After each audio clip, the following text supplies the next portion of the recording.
ntị asị onye ọdịnala ma ife ọ na-eme enwere some things ị kwesịrị ịma even without being told. O nwere some things ị kwesịrị ịma ị need ka ije gbaa afa dibịa agwa gị tupu ị malụ.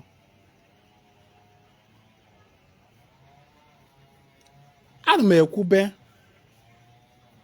the worst mistake our generation na-eme bụ believing that na mmadụ neediri ịgarịrị jebe dibịa je gbaa afa tupu ọ mara ihe o kwesịrị ime n'ọdịnala ma ọ tupu o mee anything.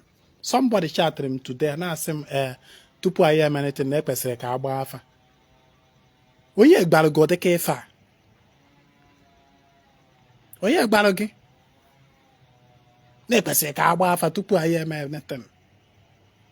Nwanne gee ntị, because people keep complaining.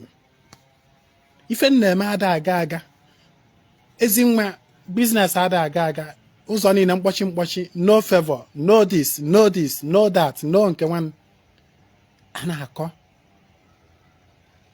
nọ na consultation otu anụ nwaanyị a ntị na-ada eju m eju. Nyekwa ntị na-ada eju m eju.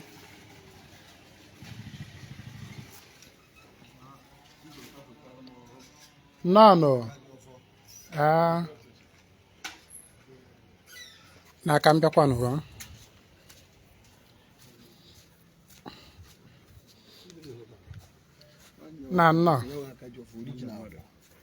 No, aka ka ime. Ka m mara ife ịbịa maka anọ m na ozugbo m na-aba live video bịa. Ka m mara ihe ịbịa rụọ. Na n'okwu owuwu. Nwanne echi wee ke. Nsogbu adịrọ. Bịa anytime from let me say 10. Maka m apụtagodo ebe ahụ mafecha nzu na ihe ndị ọzọ tupu m bidozie emewe mmụọ. Anytime from 10 ịbịa I will attend to you there. Kịta that day abi ije na-akpọ ihe ọ na ị nwere were bịa mana ịmago na-akpọ ị chọrọ igburu ya anụ ka ikpe ekpere right ọkala etewe ihe dị ebe ahụ ọkala ete akpụ mmiri ịchọ igburu ya anụ ada ama anụ ọcha ka ọ na-erikarị ọkụkọ ọcha ma ọ bụ ewu ọcha ma ebu n'ọcha. Ịbịakwa na ịfụ ọjị ugo were ya ịma ndị mmiri a na-akpakwara ibu otu esi adị eme nna oke udo dị ọ bụla ebe a ka ndị mmiri nọ a akpụ ndị mmiri akpụ ọkala ete ife a na-eme ndị mmiri ka a na-emekwara ya ịghọta ngwanụ ka ọ dị jisi ike. Mma na m kenere m biko na-ewe n'iwe achọghị m ịkọ ọtụkọọlụ a na conversation anyị mere ama na ụnụ mụtakwara ife so mmadụ ekwesịrị ntị n'ọgba afa tupu ọ mara ihe ọ ga-eme. O nwere certain things ị kwesịrị ịma asị onye ọdịnala ebu. Every time you keep complaining, ife na-akpụgharị gị iji agbagharị be dibịa bụ ife adịghị mma. Ife ị na-eme ada aga aga. Nke nwanne ji wee mee, nke nwanne ji wee mee. Those your complain. Na-akọsarị ya chi gị n'ọla gị na hai. Ka ị na-aga ọfọ every morning, na-agwa ya chi gị. Ka ị na-akpọkụ mmụọ niile ị na-akpọkụ, ị na-aga ọfọ. Be telling them about it. Make declarations and tell them how you want things to go about in your life. Ị na-aghọta? Ndị ishi ebe nna gị egologolo were ọjị jee n'obifa gọọlụfa ma ọ jee n'okwu a na gọọlụfa ọgọ na ụlọ enwere ọdụ traditional altar na bụ ụnụ na ọ na be nna gị gọọlụ ndị ishi ọjị ma ọ bụ ị nọ n'obodo ebe ị nọ gọọlụfa ọjị pụọ n'ezi na anọ wụpụrụ fe ya. Egologolo otu anụ a nwanne gaa na mmụọ be nna gị jee gọọ ọjị. Those your problem ga adị ga akọsị ya. ịgụrụgụrụkwa ị gaa na mmụọ ekwu nne gakwa gaa ọjị dozi ọpụ obe m na-eme ka ị na-efegharị be ndị dibịa gbaa afa n'ife cheki ife go to this mmụọ nọgasị na your root na-agbafe about it. Those spirits are like they are messengers. They are there to serve you. Ịghọta ịgụrụgụrụ welu ife gbada mmiri ana m ada ekwuwe ife a ofu mkpụrụ ọjị ezugoro mmadụ iji wee gbada mmiri mpekere nzuho na ezugoro mmadụ ịgbada mmiri iwere ekwu okwu ikwuchi okwu itere ya ndị mmiri na-anara onwe gị mmiri ọbụla nọ gị nso. Do you understand?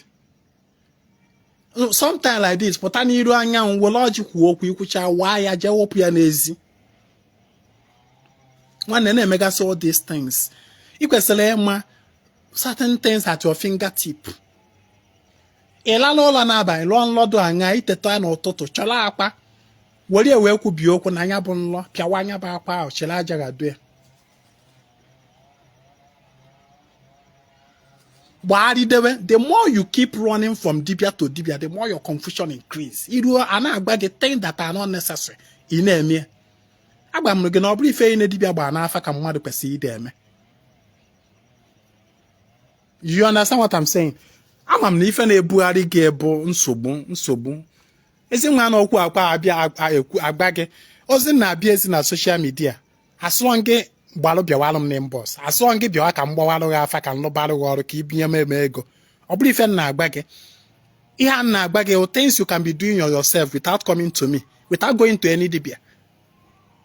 Imwegodiri dibia gị na ya na-alụkọ, you should know certain things at your fingertip. Ọ bụrụ until na consult dibia si uje eme tupu ị ma na ihe kụ njem ọ na ị ga-amụ ife ị ga-eme. You know, people just like today somebody came to my house today. Ọ na-complain.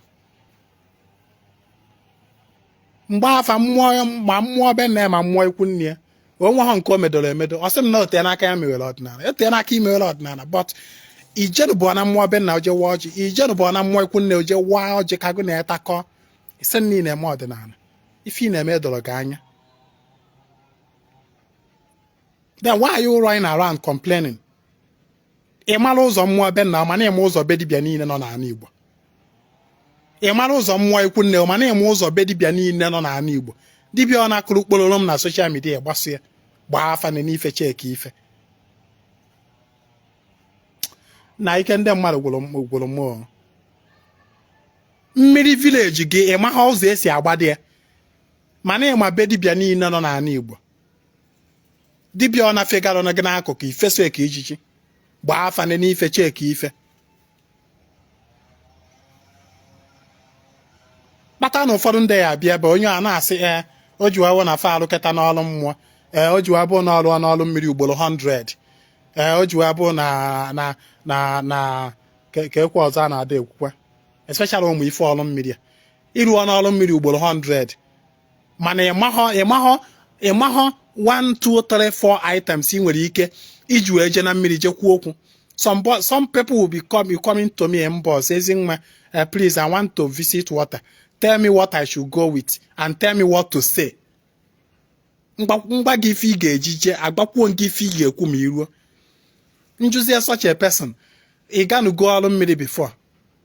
Ọ sị m na alụketakwana m ọrụ mmiri na ike agwụna m akwụketana m ndị dibịa ụgwọ eji wee bụrụ na dibịa 5 alụọ na alụ m ọrụ mmiri. Like seriously dibịa 5 arụgorogo ọrụ mmiri but ị mahọ 1 or 2 items ị nwere ike iji gaa mmiri na ife ị ga-ekwu. Ị na-claim na dibịa 5 alụọ na arụgo ọrụ mmiri. You are not serious. In fact, bye bye.